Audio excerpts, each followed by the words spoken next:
Estás en El Parque No Se Vende.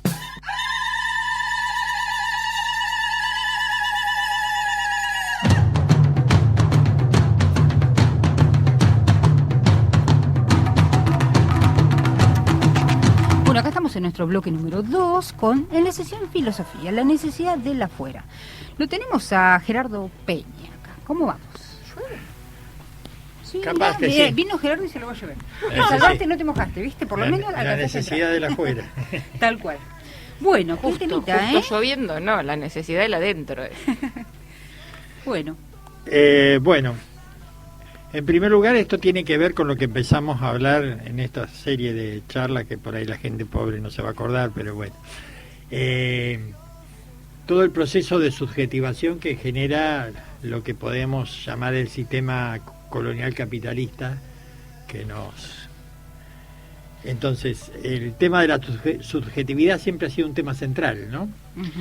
Ya vamos a llegar a la juera, la juera, como dijo el paisano. El tema es, cuando hablamos de subjetividad, podemos ver al sujeto de dos perspectivas. El sujeto como individuo, y el tema del sujeto como individuo tiene que ver mucho con las teorías liberales, del sujeto como individuo que tiene la libertad de la opción personal y individual y intransferible a otros. Pero yo prefiero hablar, cuando hablo de subjetividad y subjetivación, hablar del sujeto como singularidad, porque la singularidad solo puede tener referencia, y acá entra la palabra afuera, con lo de afuera, con el cuerpo, con el contacto con los otros, con lo colectivo.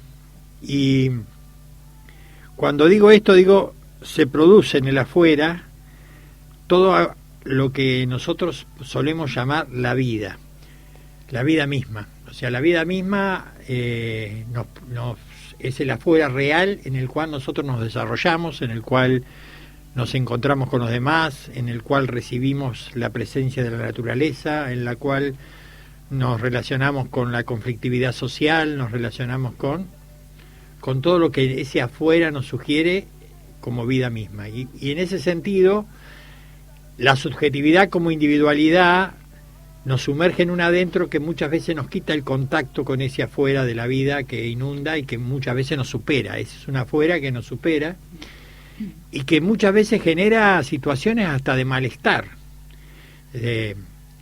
Los psicólogos a veces plantean atravesar el proceso de malestar, saber atravesar el proceso de malestar.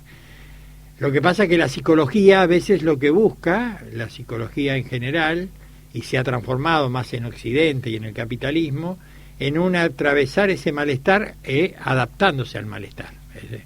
A ver cómo yo me puedo adaptar para que este malestar no me moleste.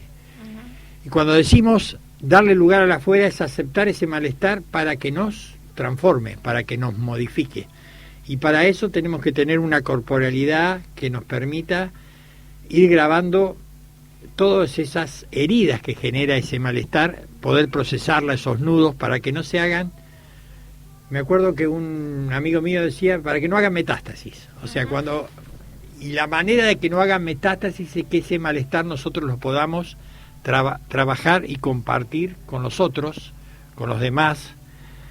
Y tenemos un problema, que tenemos un sistema que, así como en lo macropolítico, es un sistema basado en el extractivismo, basado en la absorción de las riquezas naturales y la aniquilación del sistema a partir de eso, del sistema de la vida natural. Yo acá estoy hablando con expertas de eso y que han trabajado y luchado, por eso lo hablo con mucho respeto, todo el tema del extractivismo, que lo venimos denunciando, que se viene denunciando, pero existe también un extractivismo del inconsciente muy fuerte de este sistema, lo que ha generado lo que algunos filósofos pop modernos llaman personajes zombies, o sea, gente que le ha sido sumido su inconsciente. Y hay una filósofa y psicóloga brasilera, Zuley Roinitz, que habla de utiliza un término muy propio del río platense, ¿no? Que es el cafillo. El cafillo era el explotador, el que succionaba la pulsión vital de las mujeres que explotaba en el tema. Y dice, con el acento brasilero dice un sistema de cafillear. O sea, que el sistema capitalista es un sistema que cafillea, que el impulso vital. Lo que Spinoza llamaba potentia gaudendi en latín, que es la potencia del gozo de la vida. Entonces es un sistema que nos succiona eso. Por eso la importancia de no quedarnos encerrados en el adentro, porque ese adentro es el que nos hace como un círculo vicioso. Vivimos encerrados en lo que es el sistema atrapado de nuestro inconsciente, de nuestra pulsión vital, hasta convertirnos en zombies. Zombies es aquella persona que actúa en función a reflejos que le ofrece el sistema, ¿no? Y son reflejos de muerte, porque no son reflejos de vida. ¿Se entiende? O sea, es como que son pulsiones de muerte. Y evidentemente toda esa pulsión de muerte que veníamos hablando en los otros columnas, que se da en el tema del avance de los sectores que generan odio, que generan necesidad de aniquilar al otro, necesidad de no respetar al otro. Por eso lo que hablamos de la otredad el otro día con esto de la subjetividad de la afuera. La subjetividad de la afuera es no quedarse en ese sujeto de Descartes, que en alguna medida el sujeto cartesiano. Esto me acuerdo que lo charlamos una vez bastante en una charla que ella fue, que compartimos juntos. La verdad que yo decía que el sujeto cartesiano es como el previo inicio del capitalismo, claro, porque era el sujeto que decía la certeza de que el hombre es superior a todo lo demás, y por lo tanto ese sujeto encerrado en sí mismo, que a la vez lo que hace con el afuera no es dejarse invadir por el afuera para enriquecerse, sino apropiarse del afuera, claro, succionar el afuera. Entonces eso dio origen al capitalismo, que lo que hace es avanzar sobre lo demás para apoderarse, para generar el apoderamiento que necesariamente toma distintos caminos. O sea, así como se empezó de a poquito en una figura que se llamaba los cercamientos en la Europa primitiva, las tierras comunes empezaron a ser cercadas. ¿Por quién? Por quienes tenían más poder. Al cercar empezaban a cerrar la propiedad, y es una realidad que todavía hoy en día sigue haciendo, que es primero o sea, el alambrado. Primero el alambrado, o sea, es la especie de desapropiar al otro de la tierra y apropiársela. Eso no se frenó nunca desde que empezó. Se llamaban los cercos comunales, los cercos sobre las tierras comunales, porque había tierras comunales que eran tierra de todos, en donde se podía ir a cortar la leña, se podría... Y es interesante ver, porque Inglaterra, en algunas partes hoy, eso que ellos son un país sumamente imperialista, pero en algunas zonas de Inglaterra ellos mantienen el sistema de los espacios comunales. Hay muchas ciudades donde hay espacios comunales donde vos podés ir a realizar tu huerta, cultivar tu huerta, nadie te la puede tocar, son espacios comunales, espacios comunes y públicos, lo que no permiten que ocurra en América Latina, porque en América Latina tratan de apropiarse y cercar todas las tierras para... Sí, y bueno, son por ahí cosas distintas ahora, ¿no? Porque en realidad todos estos espacios comunes que se están usando, digamos, en los países del norte, vienen a suplir todo lo que fueron sacando, porque en realidad, claro, lo que no pueden, ahora están haciendo granjas en las ciudades, o sea, emprendimientos comunes, porque todos los emprendimientos que tenían comunes los sacaron en realidad. Claro, por eso pasa. Y bueno, y en este momento especial, el afuera nos cuesta vivirlo, porque estamos como atravesados por lo que podríamos definir como una bruma tóxica, que producen en nosotros como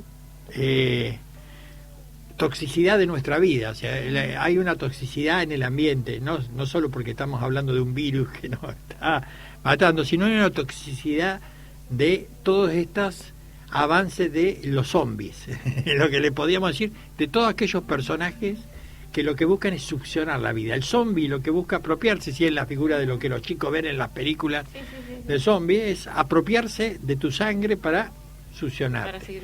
Y eso sigue ocurriendo en la vida de cada uno de nosotros y se sigue planteando de esa manera. Entonces tenemos que plantear una nueva manera de respirar, Y esa manera nueva de respirar tiene que ver respirar con el otro, ¿no? Respirar con los otros. Y tratar de procesar todos estos mecanismos que tienen que ver con desarrollar espacios de micropolítica. Porque no solamente la macropolítica soluciona. O sea, cuando nosotros hablamos de las grandes transformaciones macropolíticas, vamos a cambiar el sistema, vamos a pasar a un sistema distinto al que vivimos, eso se va relacionando, pero tiene y se alimenta necesariamente de una micropolítica. Nosotros tenemos que hacer micropolíticas que tengan que ver con nuestra vida individual, o sea, dejar de ser sujetos individuales para ser sujetos singulares en un marco colectivo. En nuestra familia, dejar de ser la familia cerrada en su propio círculo para ser la familia que se abre a la afuera y que integra nuevas realidades y las procesa esas nuevas realidades. Hoy vivimos familias tan distintas a las que vivíamos antes. Entonces, donde hay padres que son del mismo género, del mismo sexo, donde hay hijos que son adoptados, donde hay hijos de distintas parejas, donde hay realidades, y eso hay una alimentación de la afuera que también elimina toxicidades de lo cerrado que era la familia a veces como núcleo y que no permitiera que esa vida fuera circulando y real.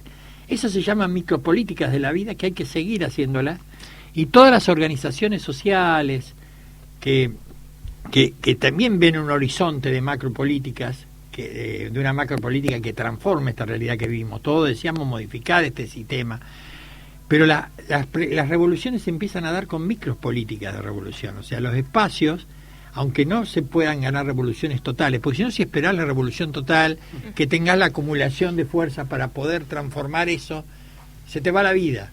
En cambio, esas micropolíticas y alimentadas que tienen que ver con estas cosas producen revoluciones cotidianas, modificaciones, espacios del sistema que liberás de la toxicidad y los haces respirar de otra manera. Entonces, todas las organizaciones que luchan por el medio ambiente, las organizaciones que generan una nueva economía que no tenga el circuito, que sea el circuito de la economía capitalista, las organizaciones de la tierra, los campesinos, todo ese tipo de realidades son micropolíticas, porque no se trasladan necesariamente a un proyecto macro enseguida.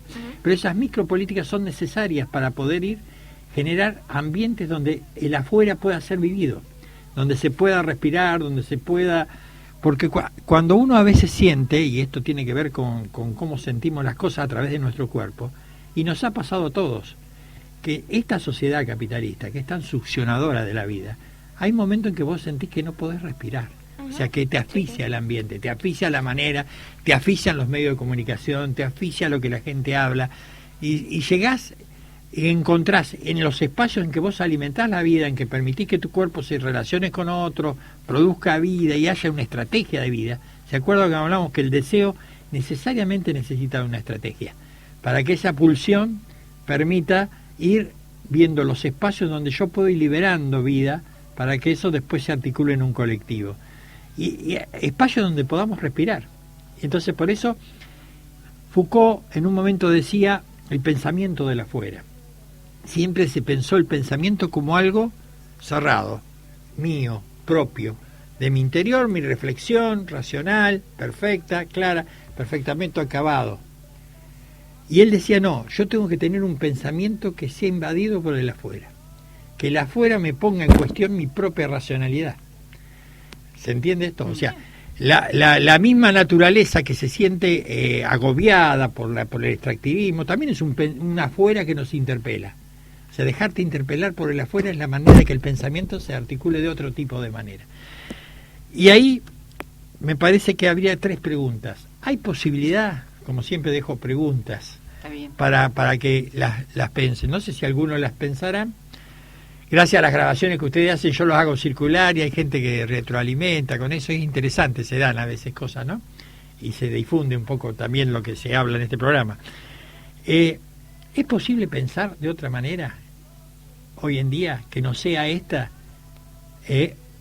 O sea, creo que es posible pensar desde afuera. Hagámonos la posibilidad, démonos la posibilidad de pensar desde afuera, que implica pensar a través de nuestro cuerpo.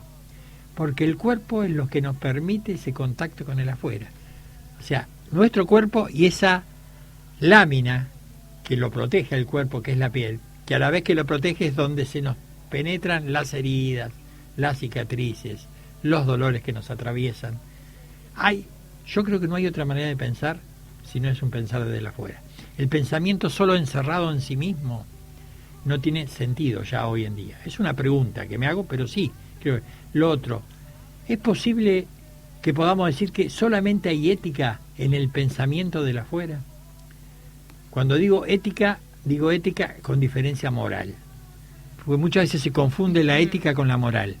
La moral son normas que producen una determinada sociedad en un determinado momento, que tiene que ver con costumbres y hábitos. ¿Se acuerda que hablábamos de los hábitos? Sí. Pero de los hábitos que vienen ya de hace mucho tiempo. La ética viene de etos, y etos viene de el lugar donde yo habito. O sea, ¿podremos habitar de otra manera esta tierra nuestra pensando de esta manera desde el afuera? Esa es una ética de un nuevo pensamiento, no de una moral, digamos, trascendental que nos viene de arriba, sino de una ética construida con el otro, una manera de etos, de habitar ese espacio, de otra manera distinta. Y la tercera cuestión que me quedaba planteado es: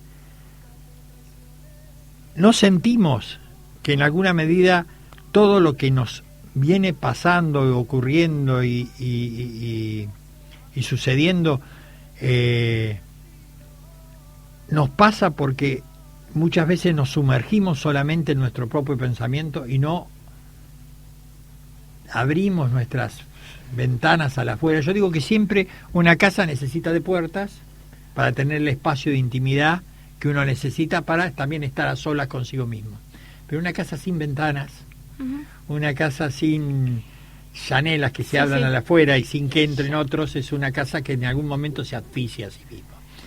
Y nosotros tenemos muy asfixiado el pensamiento. Y le digo más, y termino, y le hagamos las preguntas que quieran. Sí. Es lo último, ¿no?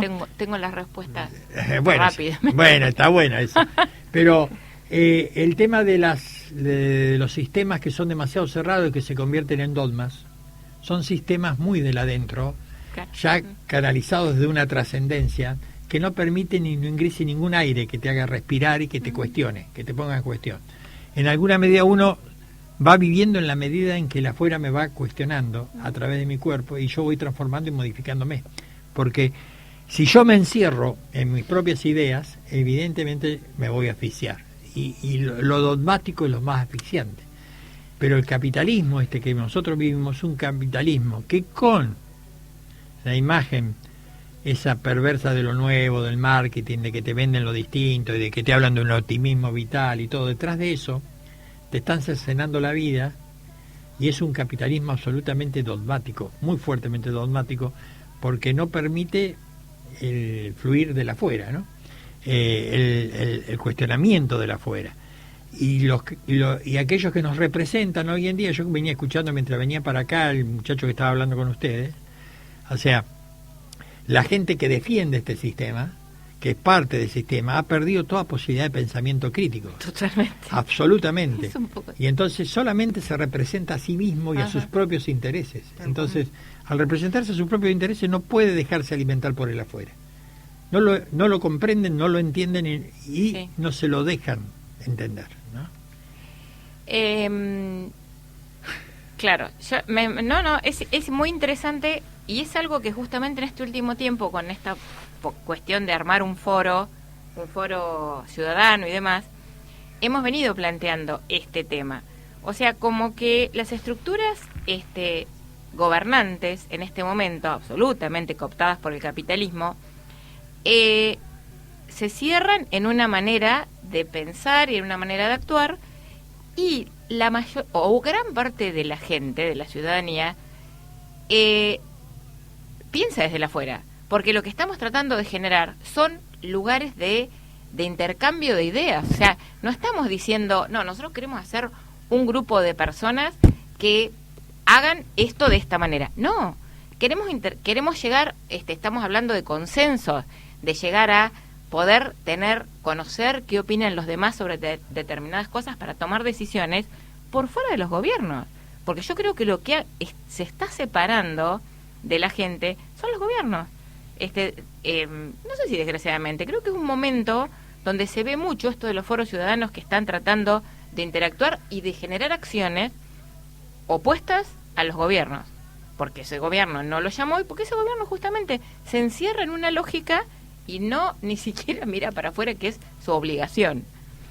Sí. Eso me parece que digamos, con respecto a la primera y la segunda pregunta, seguro, o sea, somos muchos los que pensamos con el afuera, o sea, que nos interpele incorporándolo, claro. Y bueno, eso quería, medio cortita la columna hoy, pero quería dejar muy planteado esto porque me parece que es un trabajo que tenemos que hacer. Y esta brasilera que les hablaba, por ejemplo, ella trabaja con un concepto que plantearon Deleuze y Guattari en un libro, 2 libros, se llaman el Antiedipo y 1000 mesetas. Guattari era un psiquiatra que trabajó con un concepto que en vez de psicoanálisis le llamaba esquizoanálisis. O sea, la persona esquizoide es una persona que tiene diversas personalidades y que muchas la alimentan desde la afuera. Entonces, el afuera le hace vivir distintas personalidades. El esquizoanálisis es tratar de verificar la potencia que nosotros tenemos, la fuerza de deseo que nosotros tenemos, que ha sido obturado por la succión del sistema, y entonces te genera malestares que te producen lo esquizo. ¿Por qué? ¿Por qué te producen lo esquizo? Porque vos por un lado vivís de acuerdo a como el sistema te exige que vivas, pero hay una pulsión de vida en vos que busca otra cosa. Y eso te produce una dicotomía y un esquizo. Entonces la manera que trabajan estos psicólogos es tratando de que eso que está tapado por lo que el sistema ha succionado y acaspiciado, como dice ella, te lo ha explotado para sacarte tu pulsión de vida, sacarlo a la luz.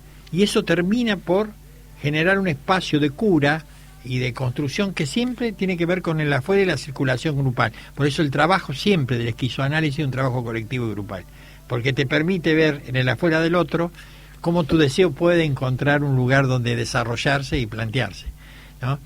Y entonces la lógica de los gobiernos es una lógica, y es interesante porque ella vino a Brasil, estuvo presa cuando Brasil era dictadura, después estuvo exiliada.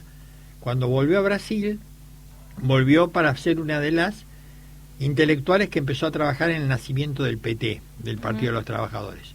Y después ella plantea cómo el PT se encerró en un adentro, y toda la potencia de la afuera que tenía el PT, que era conformado no por gente que venía de la política partidaria, sino por gente que venía de sindicatos obreros de lucha, por los Interra, que eran movimientos campesinos, todos los movimientos sociales. Ese afuera que había permitido que tuviera una riqueza de vida, en algún determinado momento fue succionado por un adentro, y el afuera dejó de ser voz, dejó de ser parte, se dejó de tener en cuenta lo que los movimientos sociales. Se cerró en un determinado momento, y esto se ya explicaba, que el golpe en Brasil se empezó a hacer desde una afuera de la derecha y del fascismo, pero que tuvo la complicidad de aquellos que no supieron mantener la apertura hacia la afuera que tenía, y su base de formación, que eran los movimientos sociales, los movimientos que en la sociedad, y haberse cerrado y a empezar a ser parte del mismo sistema cerrado del individualismo capitalista, que es la lógica de los demás partidos políticos, que es la lógica del representante, que en realidad no representa a nadie, sino que se termina representando a sí mismo y a sus propios intereses. Entonces ella decía, fíjense cómo el PT, que era un partido que había nacido de la lógica del afuera, de un pensamiento desde el afuera de lo que era el sistema partidario de partidos, terminó siendo tragado por el sistema de partidos.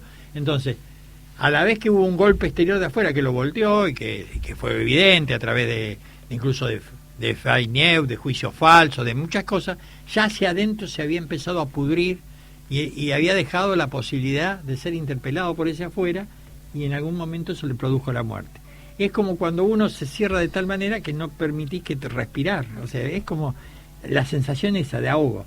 Si vos no te abrís a la posibilidad de respirar, que entre aire nuevo en tus pulmones, te morís. Tal cual. Y bueno, y ella lo explicaba así, me pareció una explicación muy clara para no caer en la lógica que hemos charlado acá, atrapada, dicotómica, unos son buenos, otros son malos, la derecha fue mala, por eso lo volteó, sí, pero esto tampoco lograron ser todo lo bueno que tenían que hacer.